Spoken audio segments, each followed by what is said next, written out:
There is a room with no windows, no music, no television, no phone, just four walls and a chair. Most people would rather receive an electric shock than sit in that room for 15 minutes with nothing but their own thoughts. This is not an exaggeration. This is not poetry. This is a psychological study conducted at the University of Virginia, and the results reveal something disturbing about the modern soul. Participants were left alone in a room for 6 to 15 minutes. No distractions, no devices, just themselves.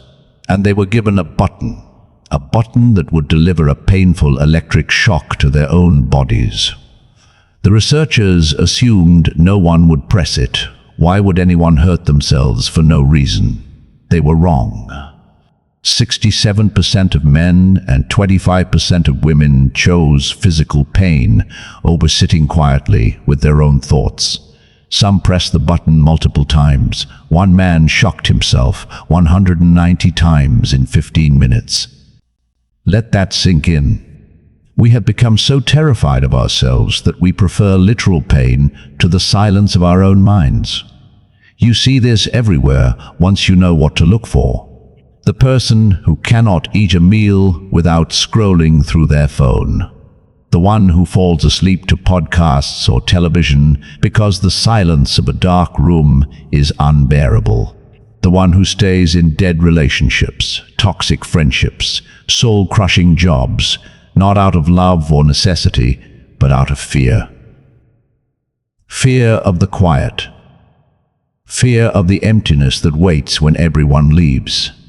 The person who panics when plans are cancelled. Who feels anxious on a Sunday afternoon with nothing scheduled. Who fills every waking moment with noise, activity, people, anything to avoid the terrifying prospect of being alone with themselves. And here is the uncomfortable truth no one wants to say out loud. This fear is not random. It is not a quirk of personality. It is a symptom of a deeper rot. A weakness that has been growing for years, perhaps decades, unnoticed because the noise was always loud enough to drown it out. Weak people fear being alone because solitude is the only mirror that does not lie. Every other mirror can be manipulated. You can curate your social media to show only your best angles. You can surround yourself with people who tell you what you want to hear. You can construct an entire identity from external validation and borrowed opinions. But solitude strips all of that away. In silence, there is no audience to perform for, no notifications to provide micro-doses of worthiness, no distractions to postpone the confrontation with who you really are. Just you, naked, exposed, face to face with the truth. And for many, that truth is unbearable. Today, we will explore why. We will dissect the psychology behind this fear. We will examine what it reveals about the modern condition, and most importantly, we will understand how to transcend it. Not through positive affirmations, not through self-help platitudes, but through the cold, unflinching wisdom of philosophers who understood human nature at its depths. This will not be comfortable. Some of what follows will feel like an accusation. Good. Discomfort is the beginning of awareness, and awareness is the first step toward power. But before we begin, understand this. The goal is not to condemn those who fear solitude. The goal is to understand the architecture of that fear so completely that it loses its grip on you. Because the person who can sit alone in silence, at peace, needing nothing, fearing nothing, that person possesses a power that cannot be bought, stolen, or given. It can only be built in the quiet, one uncomfortable moment at a time. Let us begin. Law 1. They have never met themselves. The first reason weak people fear solitude is deceptively simple. They have never been properly introduced to themselves. Think about this carefully. From the moment we are born, we are surrounded. Parents hovering, teachers instructing, friends influencing, media shaping, algorithms feeding us content designed to capture attention, not cultivate depth. When, in this endless stream of external input, did anyone sit you down and say, "Now, spend time getting to know yourself"? For most people, the answer is never. We are taught mathematics. We are taught history. We are taught how to navigate social situations and professional environments. But no one teaches us how to navigate the landscape of our own minds. And so we grow into adults who are strangers to themselves. We know our preferences. We know what music we like, what food we enjoy, what shows we watch. But these are surface things. Consumer choices. They reveal nothing about the deeper architecture of who we are. Ask the average person to describe their core values, not the ones they think they should have, but the ones they actually live by, and watch them stumble.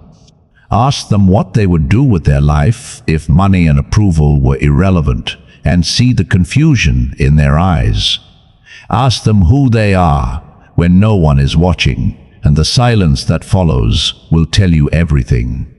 Marcus Aurelius, the philosopher-emperor who ruled Rome at the height of its power, wrote in his private journal, "Nowhere can man find a quieter or more untroubled retreat than in his own soul."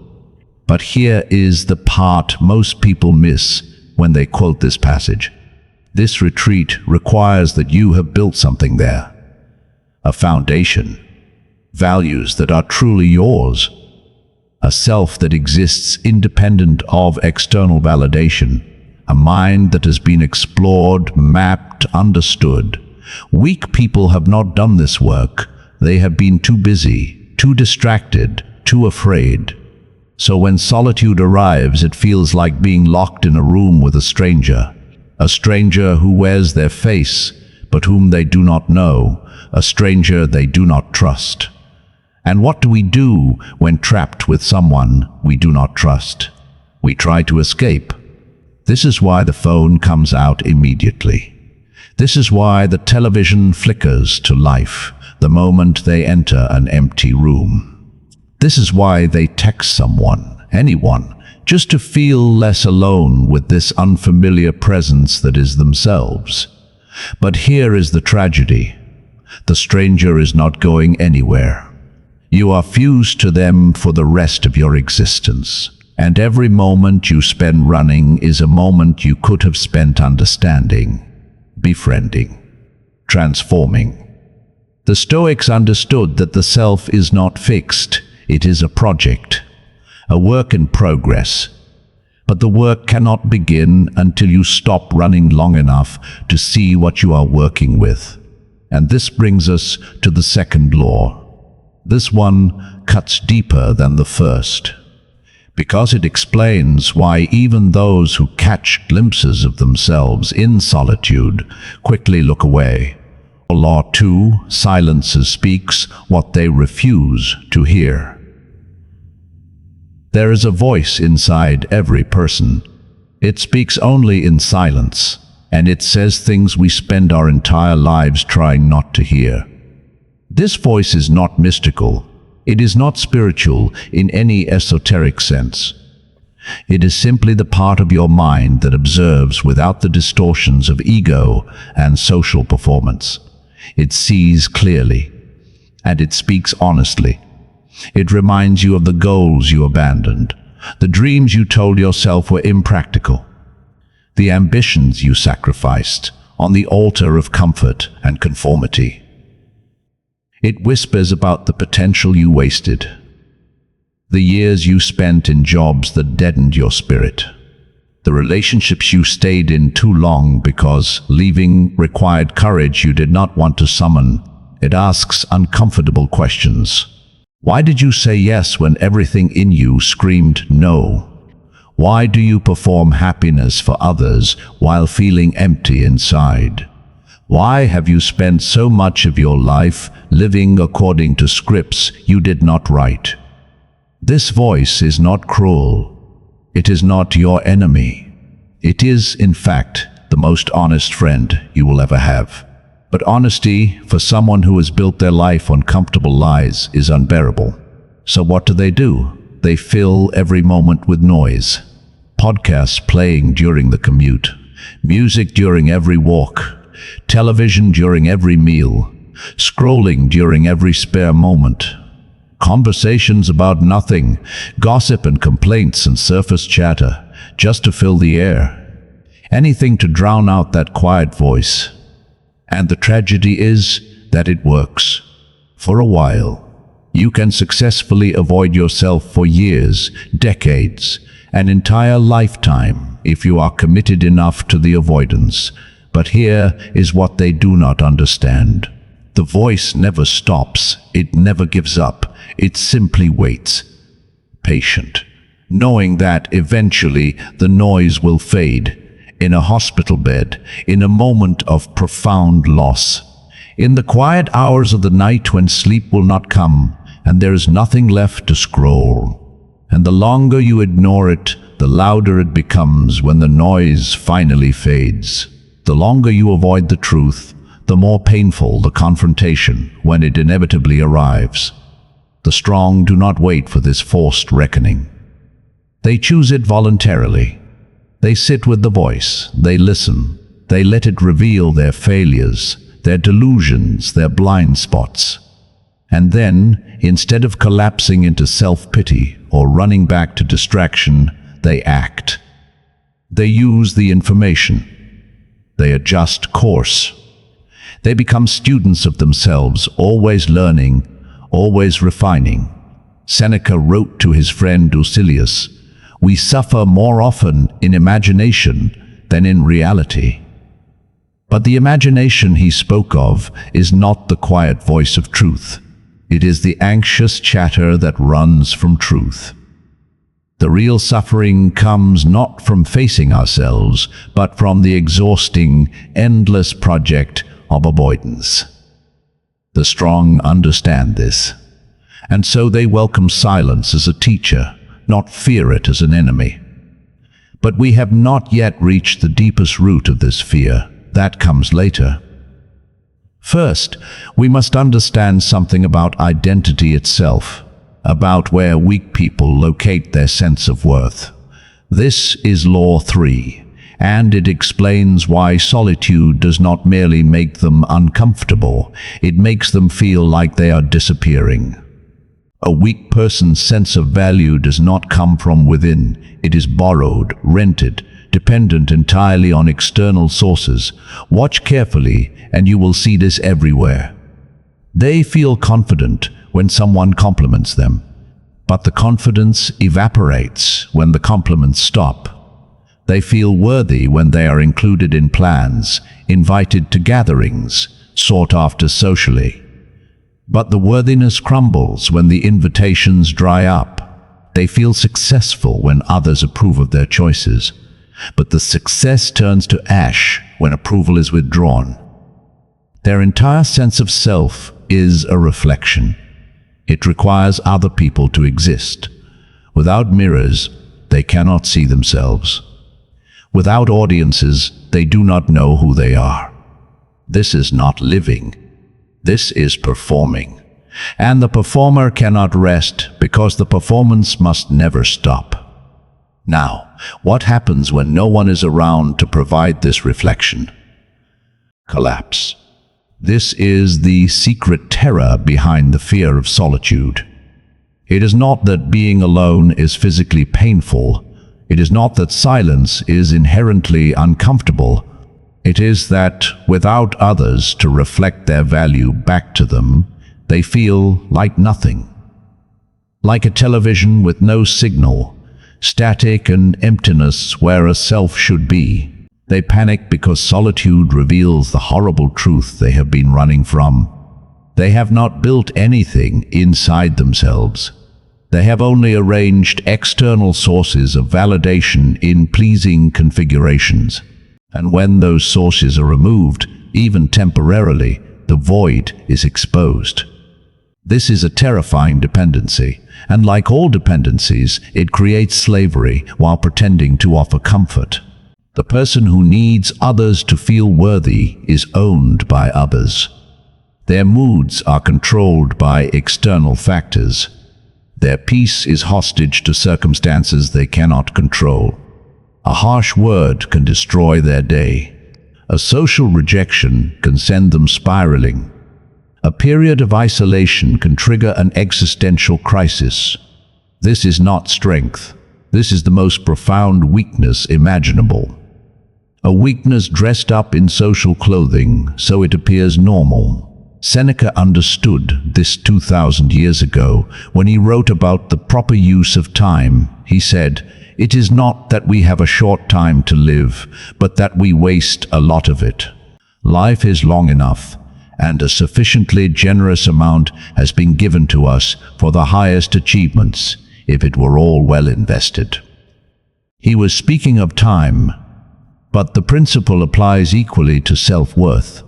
You have been given everything you need to build an unshakable sense of value. The raw materials are there. The capacity for self-knowledge, the ability to develop skills, virtues, depth, the potential to become someone whose worth is intrinsic, not borrowed. But instead of investing these resources in themselves, weak people spend them chasing approval from people who will forget their names. They exhaust themselves, maintaining an image for audiences who are too absorbed in their own performances to truly see anyone else. And so they fear solitude. Because solitude offers no applause, no likes, no comments, no validation. Just you and the question that echoes in the emptiness. Are you enough on your own? Most people are terrified of the answer, so they never stop long enough to find out. But those who do, those who sit with that question until an answer emerges from within rather than from without, those people become unshakable. Because they have discovered something that cannot be taken away, a self that needs no external permission to exist. 4. They use others as escape routes. There is a reason weak people maintain so many shallow connections. It is not because they love widely. It is not because they are generous with their attention and affection. It is because every relationship is an escape route, a place to run when solitude draws too near. Watch how they use people.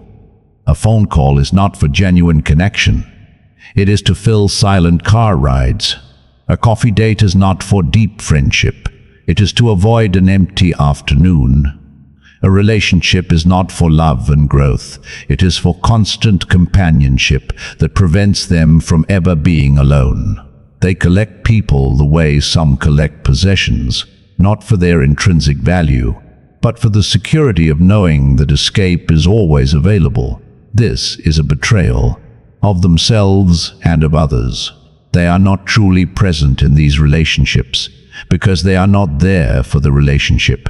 They are there to avoid themselves, and the other person becomes, without their knowledge or consent, a tool for emotional avoidance.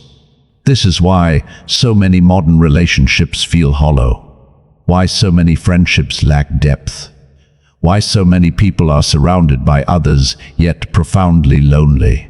They are not connecting, they are hiding. And you cannot truly see another person when you are using them as a shield against yourself. Aristotle wrote about 3 types of friendship. Friendships of utility, where each person gains practical benefit. Friendships of pleasure, based on enjoyment of each other's company. And friendships of virtue, where each person loves the other for their character and helps them become better. Most weak people never ascend beyond the first 2 levels, and even those friendships are corrupted by this unconscious motive of avoidance. True friendship requires that you bring a self to the table. A complete autonomous person who can stand alone and therefore chooses to stand with another. Without this, there is only mutual escape. Two people using each other to avoid the work neither wants to do. And when the relationship ends, as so many do, they are devastated. Not because they lost a person they loved, but because they lost an escape route. Now they must face what they have been running from. This brings us to Law 5. And here we must examine something uncomfortable about the nature of strength itself. Here is a truth that sounds obvious but is rarely understood at its depths. Being alone requires strength. It is not a passive state. It is not simply the absence of others. It is an active practice, a discipline, a skill that must be developed over time. To sit with yourself, without distraction, without numbing agents, without escape, you must possess internal resources, emotional regulation, mental discipline, a mind that can entertain itself, challenge itself, comfort itself, improve itself. You must have thoughts worth thinking, memories worth revisiting, plans worth developing, inner worlds worth exploring. Weak people have not developed these resources. They have outsourced everything. Their entertainment comes from screens.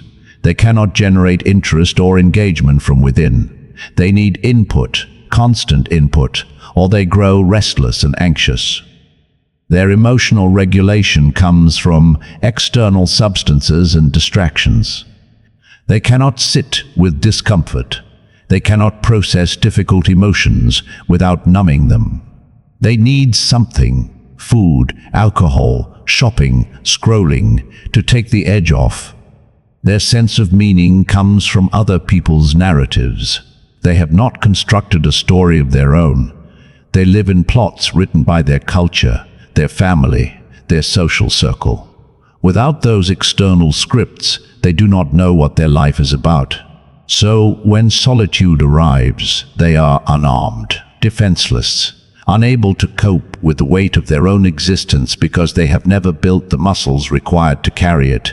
This is why they fill their schedules to the breaking point, not with meaningful work, not with deliberate rest, but with busyness, activity for its own sake, movement that creates the illusion of purpose while preventing any genuine encounter with themselves.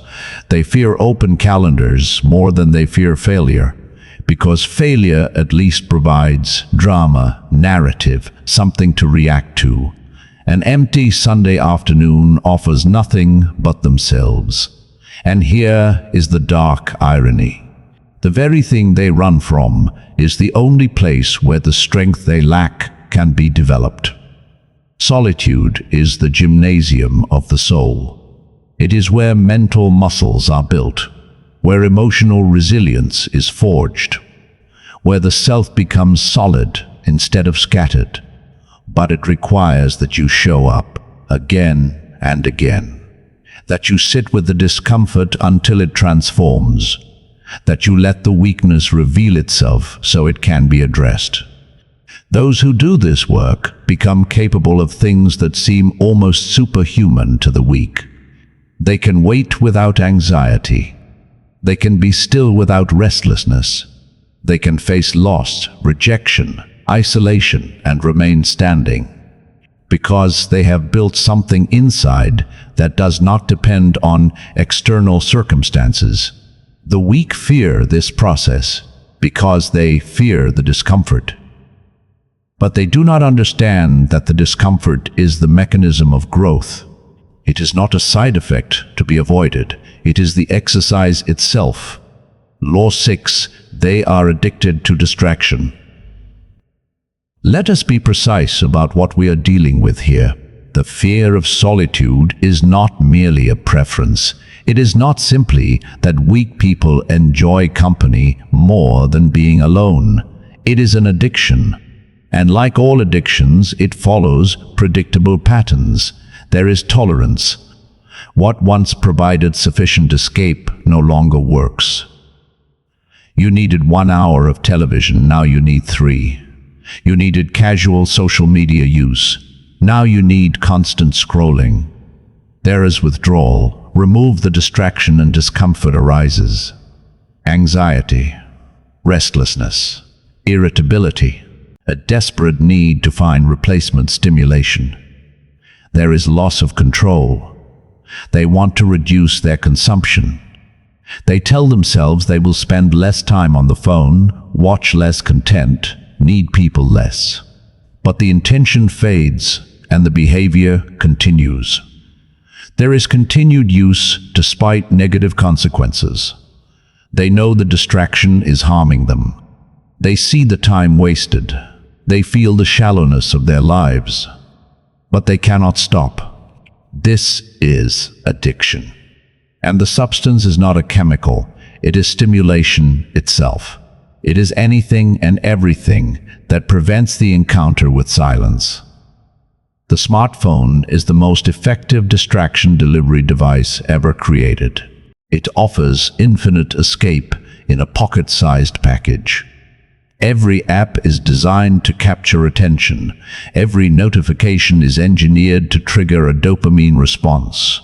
And we have become laboratory rats, pressing the lever for another pellet.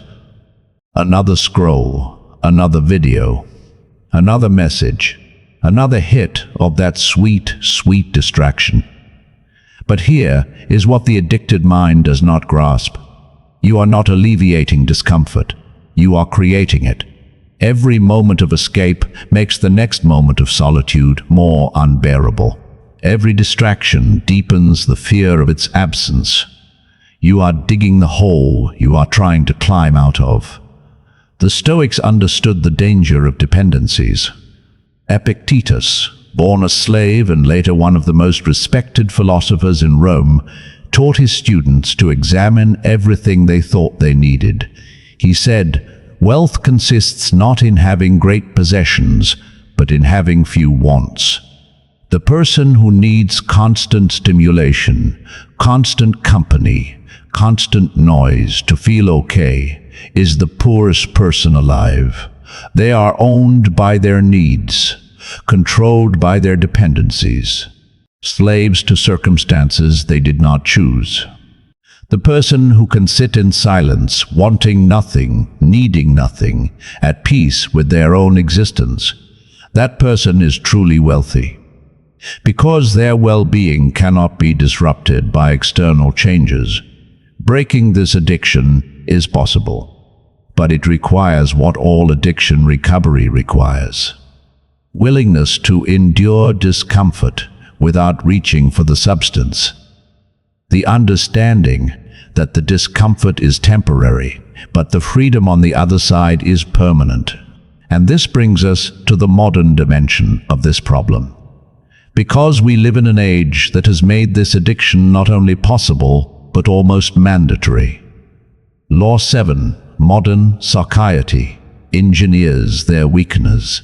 There is a reason why the weakest era in human psychology coincides with the most connected era in human history. This is not a coincidence. It is cause and effect.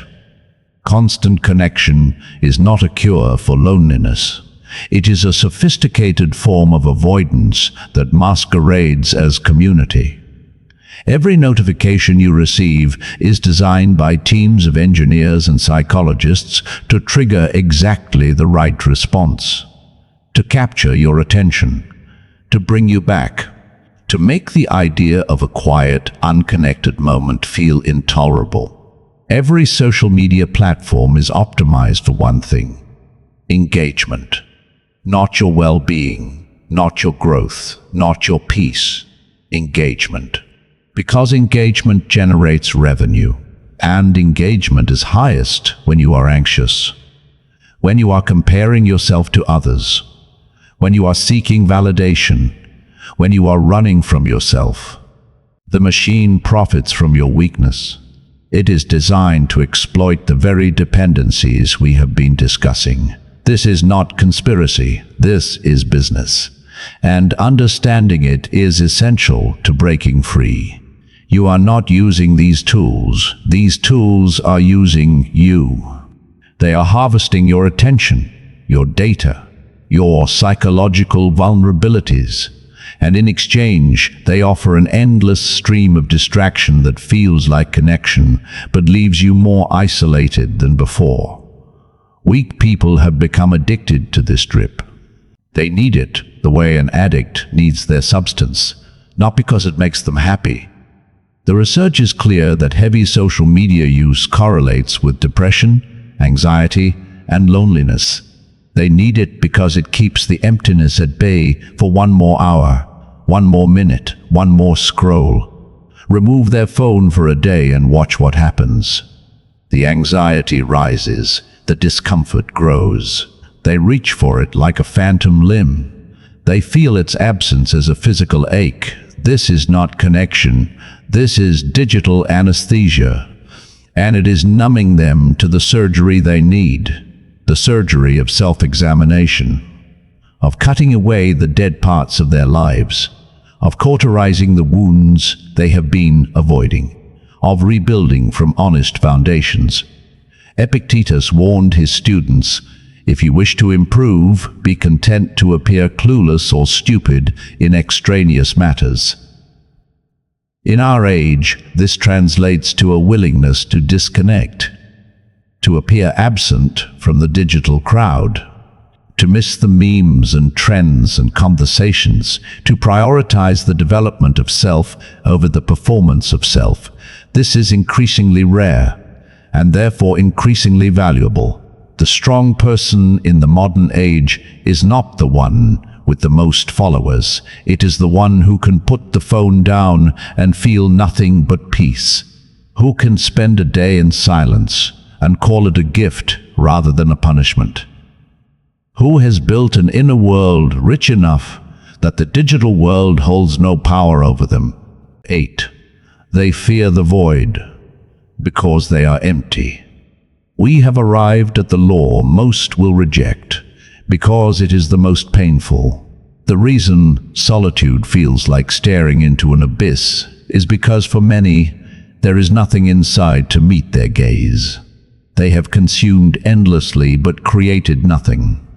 Hours of content poured in, series after series, feed after feed, podcast after podcast, always receiving, never generating.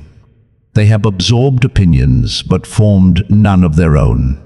They know what they are supposed to believe. They can recite the talking points of their tribe, but ask them to justify their positions from first principles, and they cannot. The beliefs are not theirs. They are borrowed, just like their sense of worth.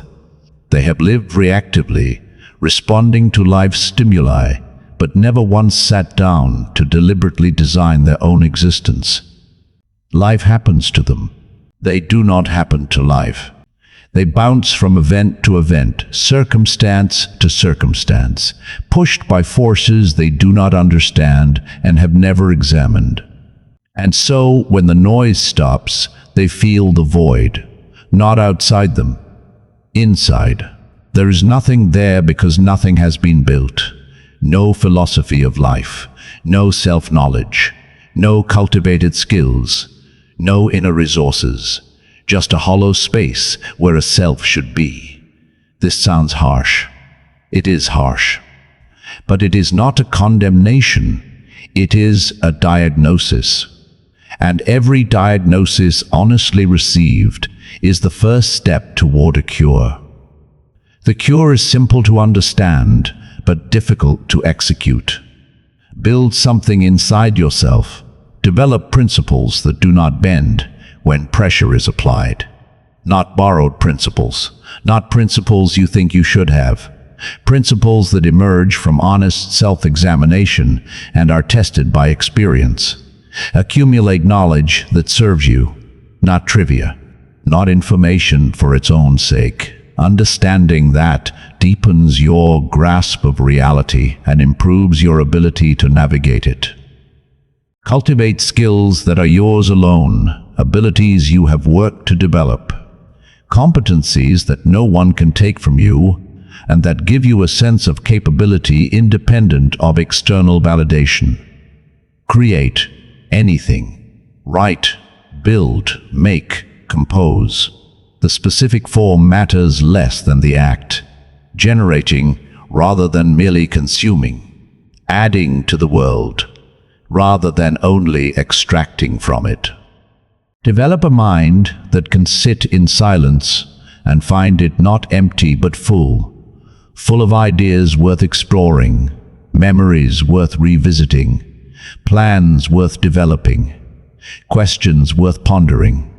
This takes years. It takes discipline. It takes the very solitude that weak people fear. But those who do this work become unshakable because their center of gravity is internal. Their sense of self does not depend on external conditions. When everything is stripped away, they remain solid, present. Law 9. They have not accepted their essential aloneness. Here is an existential truth that most people spend their entire lives running from. You are, at the deepest level, alone. This is not pessimism. This is not nihilism. This is clear-eyed observation of the human condition. No matter how many people surround you, no one can think your thoughts. No one can feel your feelings. No one can die your death. You came into this world alone. You will leave it alone. And the moments in between, no matter how filled with company they appear, are experienced from within a solitude that can never be fully bridged. Other people can accompany you. They can share the journey. They can offer comfort and joy and meaning. But they cannot be you. They cannot stand in your place. The fundamental experience of being you is something you will always face alone. Weak people have not accepted this. They live in denial of their essential aloneness. They construct elaborate social structures to pretend it is not true. They cling to others as if another person could fill the space that only they can occupy. And when solitude forces them to confront this truth, they experience it as terror, as abandonment, as something gone wrong. But nothing has gone wrong. Reality has simply made itself visible for a moment. The strong accept their aloneness. They do not see it as a curse, but as a gift. Because this aloneness is also freedom. It is sovereignty. It is the irreducible core of selfhood that cannot be owned or controlled by anyone. From this acceptance comes a paradox. Those who accept their aloneness are most capable of genuine connection. Because they are not using others to escape a truth. They are not clinging out of desperation. They can be with people freely, without need, which is the only foundation for relationships that are not fundamentally exploitative. The person who cannot be alone cannot truly be with others either. Their presence is always contaminated by need. Their love is always mixed with dependency. Their relationships are transactions disguised as bonds. Accept the aloneness. Make peace with it. Let it become a source of strength rather than fear.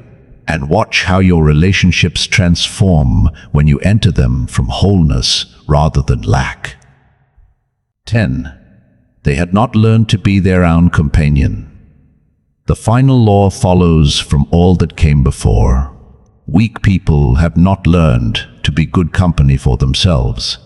Think about what makes you enjoy another person's presence. They are interesting. They have thoughts worth hearing. They engage with the world in ways that fascinate or inspire. They make the time spent together feel valuable. Now apply these standards to yourself. Are you interesting? Do you have thoughts worth thinking? Do you engage with your own existence in ways that fascinate or inspire you? If not, why would you enjoy your own company? Becoming good company for yourself is the ultimate act of self-development. It means cultivating qualities that you would admire in another. It means developing curiosity, a genuine interest in learning, exploring, understanding. The curious person is never bored because the world is endlessly fascinating. It means developing depth, not just skimming the surface of everything, but diving deep into subjects that matter. The deep person finds solitude rich because there is always more to explore. It means developing creativity, the ability to generate new ideas, new perspectives, new possibilities. The creative person is never trapped in repetition because they can always make something new. It means developing wisdom, the capacity to see clearly, think well, and respond appropriately to whatever arises. The wise person finds solitude peaceful because they have made peace with reality. When you have cultivated these qualities, being alone is not a punishment. It is a privilege. It is time spent with someone you respect and enjoy. It is an opportunity to engage with a mind that fascinates you. The weak dread solitude because they have neglected themselves so profoundly that their own company is intolerable.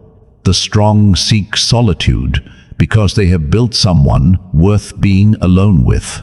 They do not understand what solitude offers. We have spent this entire discussion examining why weak people fear being alone. Now let us turn our attention to what they are missing, because solitude is not merely neutral. It is not simply an absence. It is a positive presence, offering gifts that can be received nowhere else. Solitude offers clarity. In the noise of social life, in the constant input of modern existence, it is almost impossible to hear yourself think. Your thoughts are drowned out. Your intuitions are overridden. You cannot distinguish between what you actually believe and what has been programmed into you.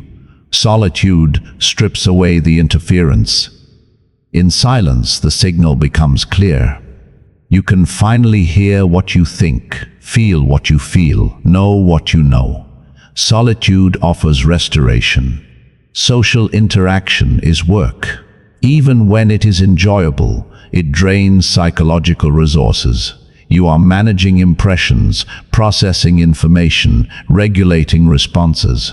Over time, this creates exhaustion that no amount of sleep can fix. Solitude restores these resources. It allows the mind to process, integrate, recover. It is the psychological equivalent of rest after exertion. Solitude offers creativity. Virtually every great work of art, philosophy, science, and literature was created in solitude, not in meetings, not in crowds. In quiet rooms where one mind grappled with one problem without distraction. The ideas that transform the world gestate in silence. The weak, who cannot tolerate solitude, will never bring such ideas into being. Solitude offers self-knowledge. You cannot know yourself while performing. You cannot understand your depths while splashing on the surface. Self-knowledge requires the quiet examination that only solitude allows. And self-knowledge is the foundation of all other knowledge. The person who does not know themselves is lost, even when surrounded by experts. The person who knows themselves is grounded even when surrounded by chaos. Solitude offers freedom. In the presence of others, you are always somewhat constrained by expectations, by social norms, by the need to manage impressions. You are never quite yourself, because being entirely yourself might disrupt the social order. In solitude, these constraints disappear. You can think forbidden thoughts, feel unfashionable feelings, explore parts of yourself that cannot be shown in public. This is freedom in its purest form. The weak, fearing solitude, deprive themselves of these gifts. They remain unclear, exhausted, uncreative, self-ignorant, and unfree. And they never understand why their lives feel so empty, despite being so full. The strong do not run from themselves. We end where all philosophy ends, with a choice. You can continue to flee, continue to fill your life with noise and people and distractions. Continue to fear the quiet. Continue to avoid the confrontation that waits in every silent room. Many do. They maintain the avoidance until the end, and they die never having met themselves, strangers to their own souls, tourists in their own lives. Or you can turn around, stop running, face the silence. Sit with the stranger inside you who has been waiting patiently for your attention. Listen to what they have to say. It will be uncomfortable at first. It may be painful. The backlog of unexamined thoughts and unfelt feelings will demand processing. But this is the only path to a strength that cannot be taken from you. The Stoics called it the inner citadel, a fortress of self that remains standing when everything external crumbles, when careers collapse, when relationships end, when illness strikes, when death approaches. The inner citadel holds. Weak people fear being alone because they have no citadel. They are exposed, defenseless, at the mercy of circumstances and other people's choices. Their well-being is scattered across external conditions they cannot control. When those conditions shift, they are devastated. Strong people seek solitude because they know what it offers: clarity, restoration, creativity, self-knowledge, freedom, and the opportunity to strengthen the walls of a fortress that will one day be all they have left. Let us be clear about what awaits. The confrontation with yourself is not optional. Life will arrange that meeting eventually. You can postpone it, but you cannot prevent it.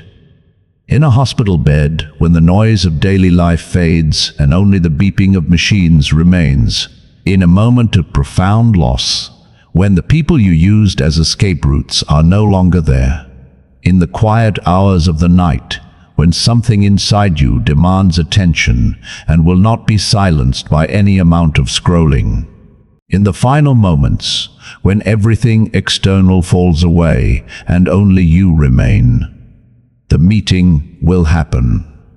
The question is whether you will be ready. Will you have done the work?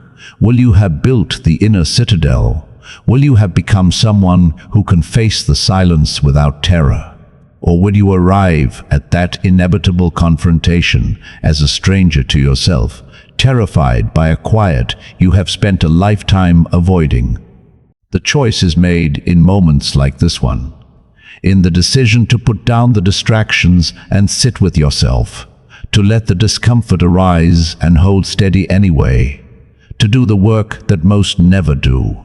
Start now, not tomorrow, not when conditions are right. Now, find a quiet room, sit. Let the noise fade, let the thoughts arise, let the voice speak. Listen to what you have been avoiding. Then begin the work of building someone worth being alone with.